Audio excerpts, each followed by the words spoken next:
After nearly 3 long years, the finale for The Amazing Digital Circus has dropped, and it was kind of bad. Like, I don't know. The more I sit with it, the less I like it. Disappointing, I guess. Now, before you get the torches and pitchforks, I do still really like the show. Despite its issues or my personal critiques, I did have a lot of fun with the show. It is creative and inspiring, and I will always love it for giving me some very cool things that shine throughout the series. However, I can't deny that there were quite a lot of hiccups with the show, and this final episode in particular. And it really left the series with me just saying, oh, that was it? But I've been waiting for the finale to come out to finally talk about this internet phenomena. Now that it's all out in the open, we can steer the conversation away from theory and speculation and focus on the actual final product. Let's dive into The Amazing Digital Circus and find out how it all ends with a bit of a messy landing. I have gone back and forth on how I want to address all the things I want to say, and funny enough, I think the best way to do this is to just,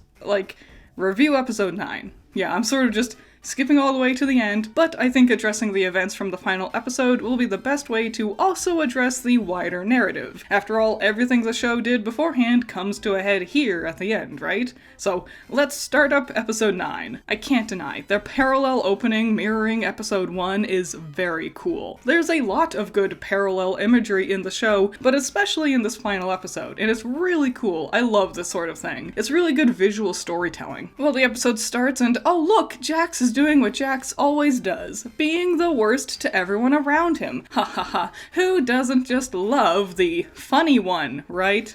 I guess you still get to hang out with Mommy after all, right, Rags? Shut up, Jax! I think I should make this clear right from the get-go. I don't like Jax. I never have. He is, in fact, a very hard character to like because of his toxic personality. That's sort of the whole point of his character arc here, you know? Scratch was trying to make a brain scanner. Oh, surprise, there's no escape?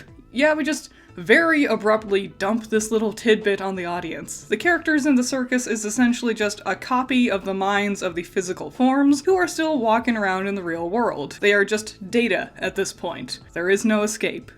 I believe the fanbase called this the Soma theory, because this is basically the same premise as the game Soma, which released in 2015, which means I, as a fan of Soma, has also had 11 years to already digest this concept, so this reveal was just sort of, oh, okay then, to me.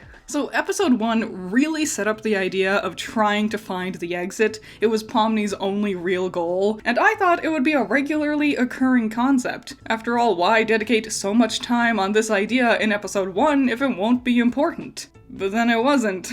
No one in the show even mentions the idea of escaping until episode 7, and they only do that because of Abel's ruse. Hearing here at the finale that there is no exit feels sort of flat, because, it's not like the characters were really doing much to try and escape anyways. It also makes me dislike that Abel episode even more, because, not only was the premise ultimately pointless, but also we didn't even get the characters actually talking about the idea of escaping, even while they were doing that whole plot point. And they don't talk about it here, which is even more disappointing for the finale. There's a lot of crying in this episode. We're all in this together.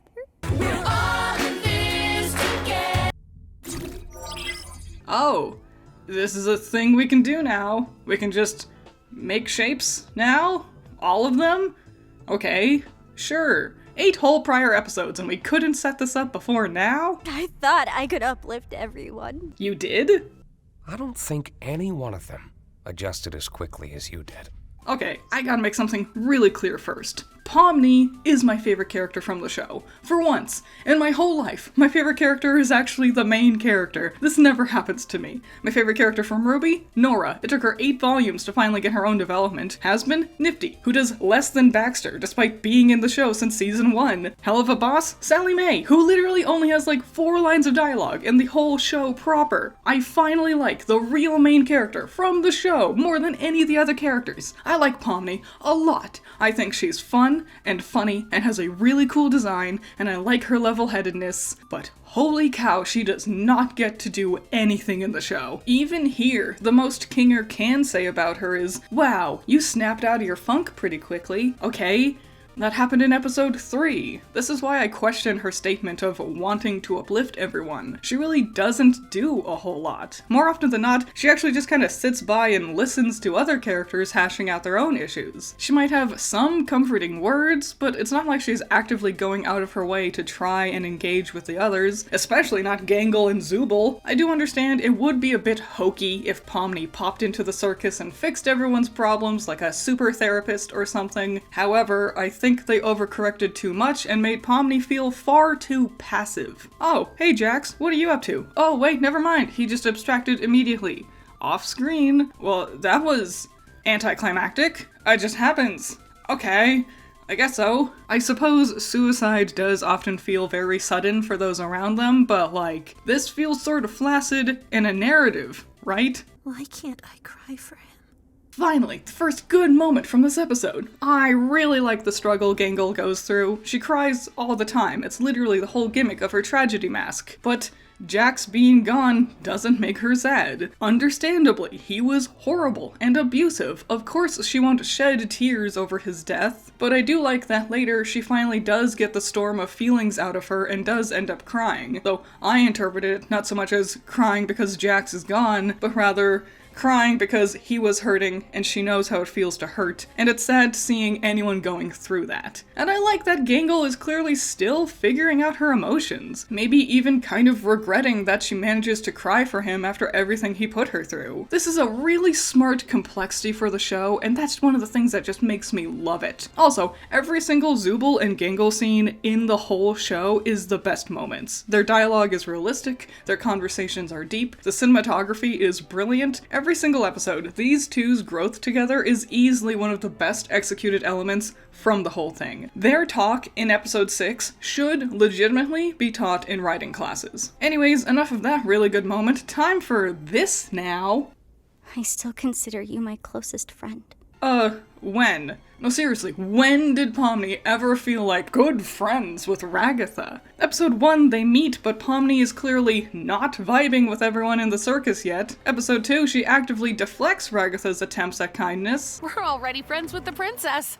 I'm not a child, you don't have to hype me up. Then spends the majority of the episode nowhere near any of the other main characters, and instead spends all her time befriending the NPC who just dies at the end anyways. Only 9 episodes, but we had to prioritize Pomni not engaging with any of the real cast for a whole episode. Episode 2, for that matter. By Kaufmo's funeral, she's found comfort in the others, but then spends all of episode 3 with Kinger. Episode 4, Ragatha gets drunk on stupid sauce and doesn't interact with anyone, and Pomni, again, just hyper-focuses on Gummy Goo. Episode 5 is finally a time where all the characters can interact, but by the end we see Pomni choosing to spend more of her free time with Jax over Ragatha, a trend we continue into episode 6, where they then team up together. Only at the very end, after a few brief sentences and one silent headshake, do Pomni and Ragatha finally start to kind of bond more, but then we instantly get distracted with Abel's thing, and everyone gets distracted with that plot. Episode 8, everyone's too busy being tortured by Cain. So seriously, when did Pomni and Ragatha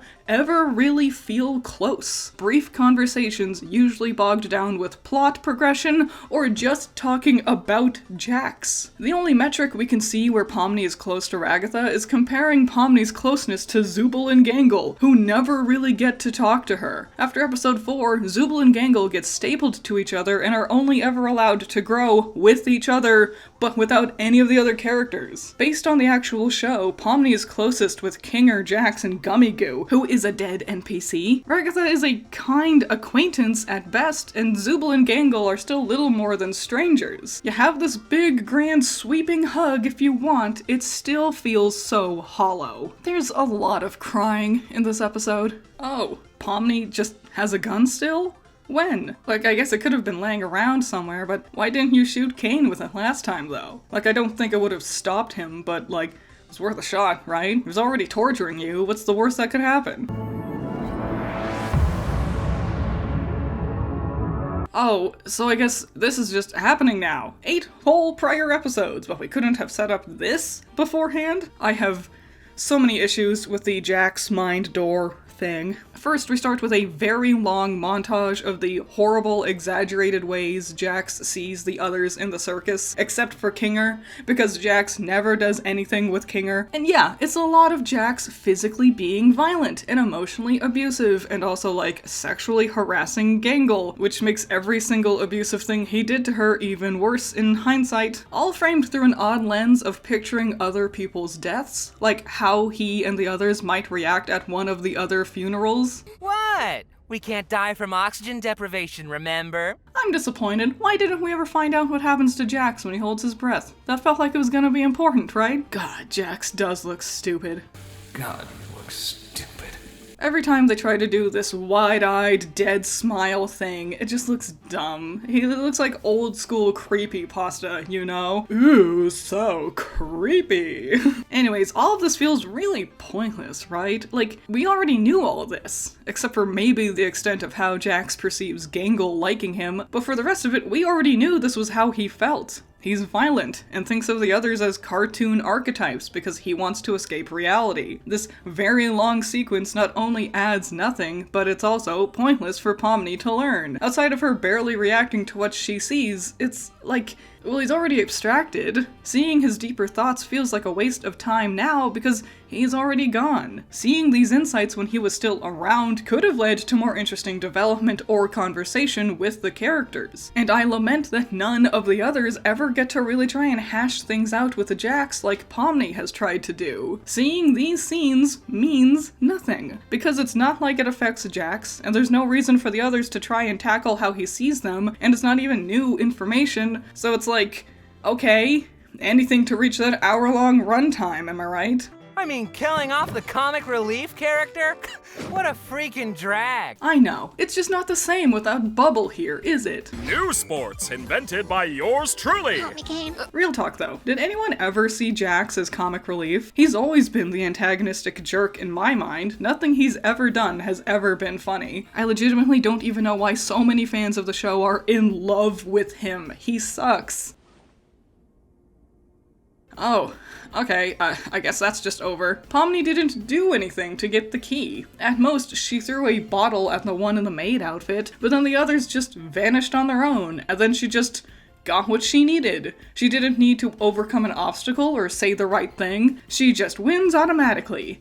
Cool. While we're diving into Jax's backstory, I guess this is the best time to address this point. I miss the way the show used to look. Like, the animation efforts got really, really good as the show progressed. I think the two mirroring shots of Pomni looking at her reflection makes that more than clear. The textures are nicer, the shading and rendering is phenomenal, it's very impressive and beautiful. But that's not what I mean when I say I like how it used to look. I liked it when the circus felt low poly and clunky. Like, look at Pomni's feast from episode 1 versus the hot chocolate drinks here. We went from N64 Banjo-Kazooie-ass style food to something that looks hyper-realistic. I don't know, I liked it when the circus felt sort of separate from reality, and those little things like the blockiness or low graphic elements of the world helped to lean into that. As a really big fan of old school N64/PlayStation 1 graphics, I thought it made the Amazing Digital Circus stand out, and I think refining all these details,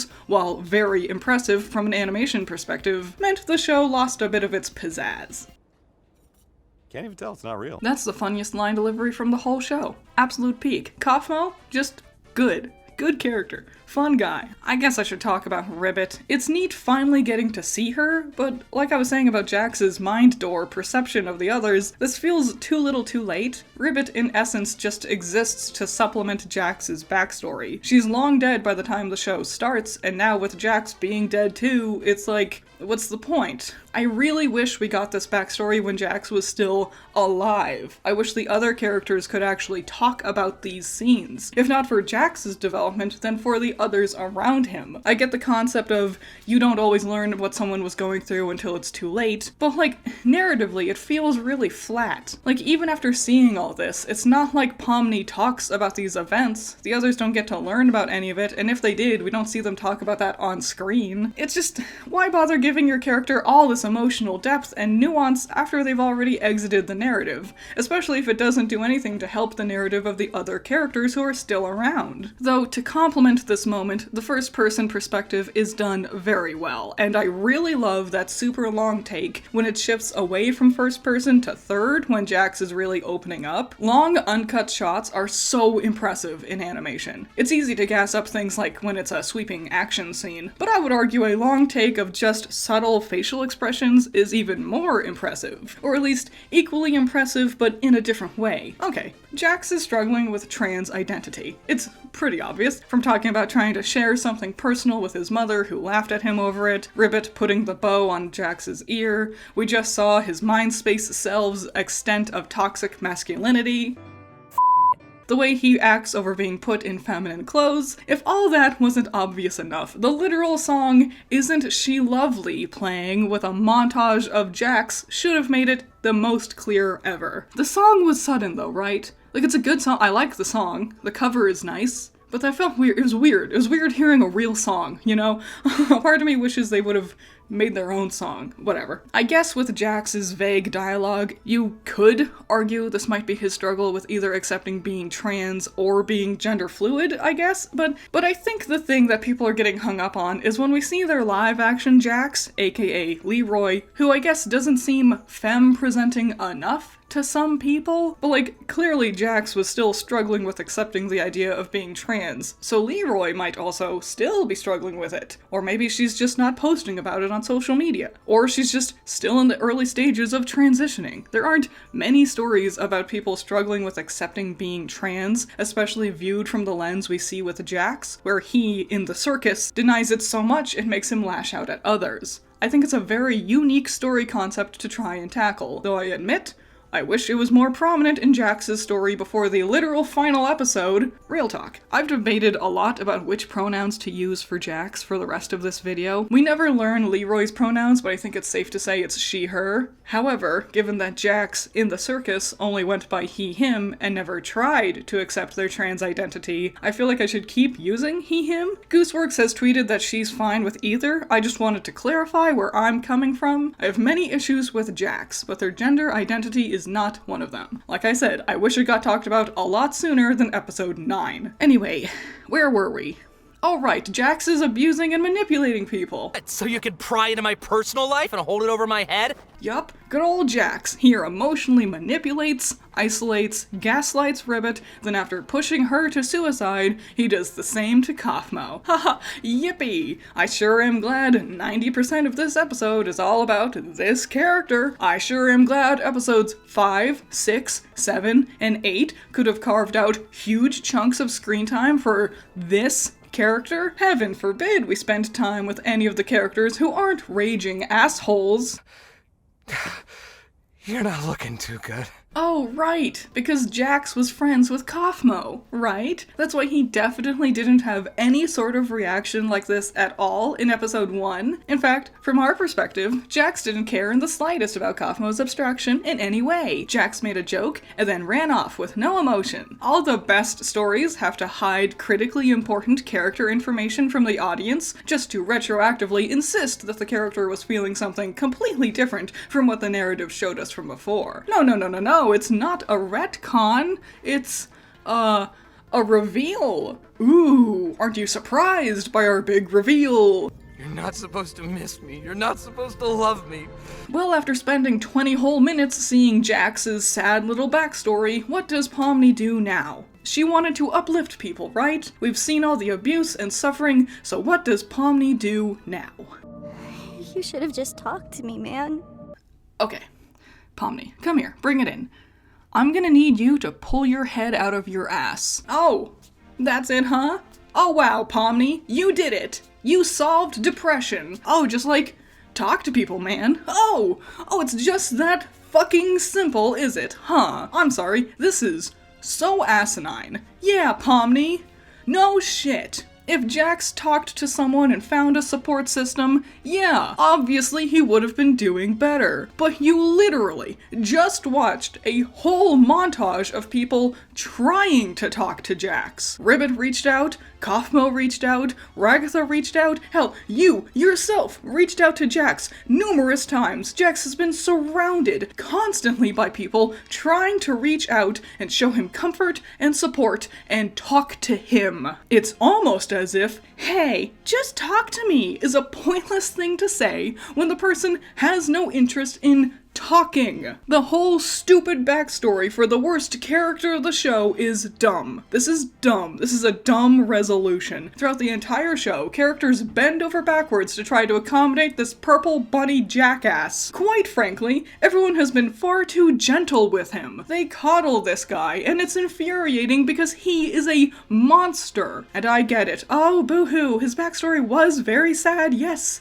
I get it. Hurt people. But there is a limit. While Ragatha and Pomni have been trying to reach out and comfort Jax and be his friend, this guy has just been torturing them. Literally! Jax revels in abusing those around him. In every single way possible, Jax goes out of his way to ruin everything for everyone. If anyone is having a good time or is happy, he finds a way to ruin it and make them upset. Every single time. He is violent and physically hurts them non-stop. Gangle actively has trauma about him. He probably wants revenge.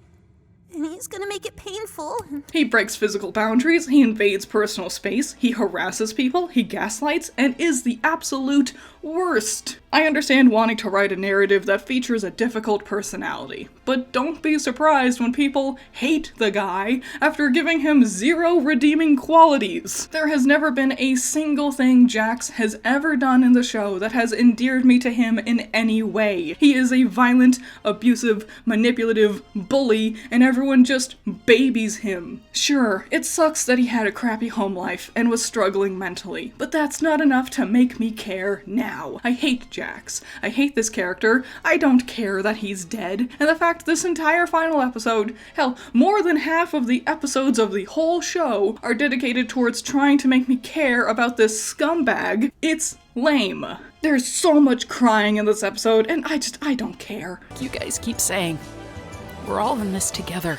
We're all in this together. Why is the color coming back to the circus? Where'd all these blankets come from? Oh boy, now that the stupid Jax part of the episode is over, it's time for the stupid Kane part of the episode. Surprise! Kane is alive? How? I don't know. Despite being an hour long, we just couldn't find the time to bother explaining anything. Is it because it's the Void? Is that why he's still alive? Maybe. 8 whole prior episodes, and we couldn't be bothered to set any of this up in any way? Really? Did you need more episodes? Honestly, I think the show would have benefited from way more episodes. Don't get me wrong, I really love succinct, smaller narratives with one-season stories. Madoka Magica, Cowboy Bebop, and Over the Garden Wall are some of the first ones to come to mind. Also, the fact it took 3 years just to get 9 episodes means there's a chance more and more people would lose interest if it took even longer than that to continue the narrative. But also,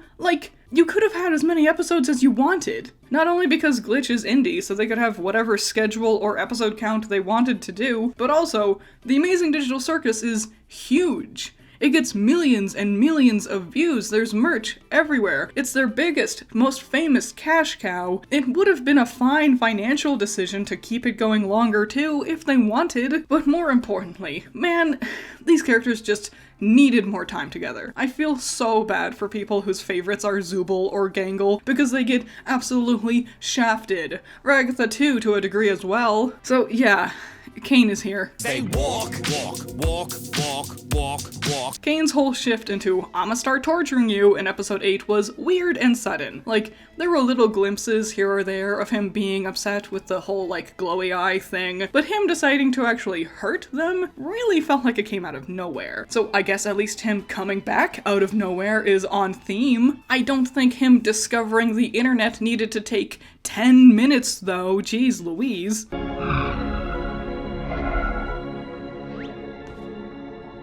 Hey, quick question. What the hell was that? Did Kane bring Scratch back from being abstracted? We see him on the stage, but then he never comes back or anything. I saw some people saying Kane put him in his own separate circus. Why? why? Why didn't he do that with all the other abstracted people? If he did, why not show us, especially after all of that Jax stuff we just did? What was this? Why did this happen? What was the point? Is Scratch just stuck in the circus again, but now somewhere else all by himself? What was this? I don't understand.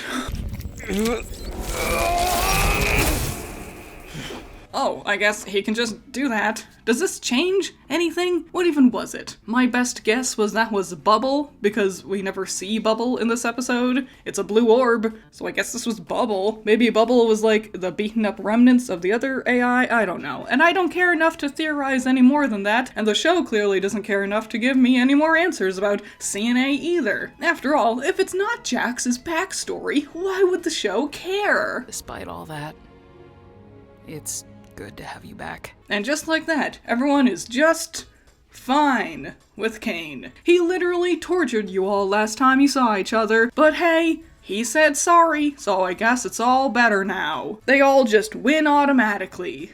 Cool. I think one of the biggest issues with the whole show is the fact the characters never actually talk about the things they go through. Tortured by Kane? Nah, we won't bother hashing that out. We'll just forgive you, I guess. Jax pressed the red button? Nah, we're still fine. We won't address it much. Heaven forbid we accidentally reveal interesting insight or have a unique conflict to solve. Put some of Pomni's uplifting skills to use, you know? No one did anything to succeed in this finale. Everything just worked out. Everyone forgave everyone, there was no conflict or struggle to overcome to succeed. I mentioned it with Pomni getting the key from Piano Jax, but it's like that with the whole episode. They just get Jax in the tent, and it's fine, and Kane just comes back, and it's fine, and Kane just stumbles into the internet, and everything is just fine. And no one had to do anything to get a happy ending, there was no conflict.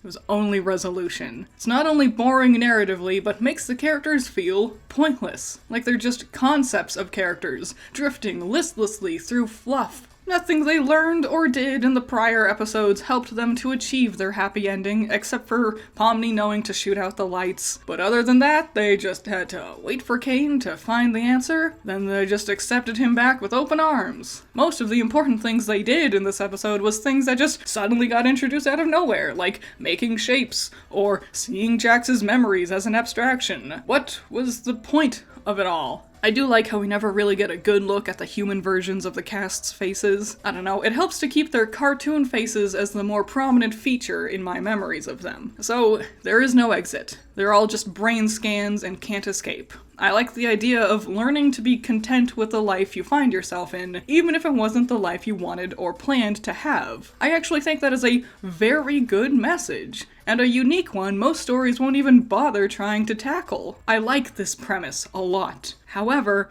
they didn't learn to love the place they were in? Sure, I bet it's real easy living in the circus now that they have full control over it, when they can do whatever wacky adventure or game they feel like on a whim, but this is not the circus they've been living in. When Kane was in control of the daily adventures, all they ever did was complain non-stop. Every single episode, Pomni and or Zubul or even Jax would just openly whine about whatever it is they were doing. They didn't learn to love the circus they were in, they learned to love the open sandbox they took control over after temporarily killing Kane. It makes it seem like the circus only became easy to love staying in after they bullied God into giving them free reign and after the abusive jerk was gone.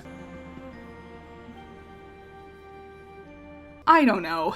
This was just such a lame way to end what was a really inspiring show. There's a reason it has like 400 million views on episode 1. There's a reason it got hugely popular. And this finale was just sorta lame.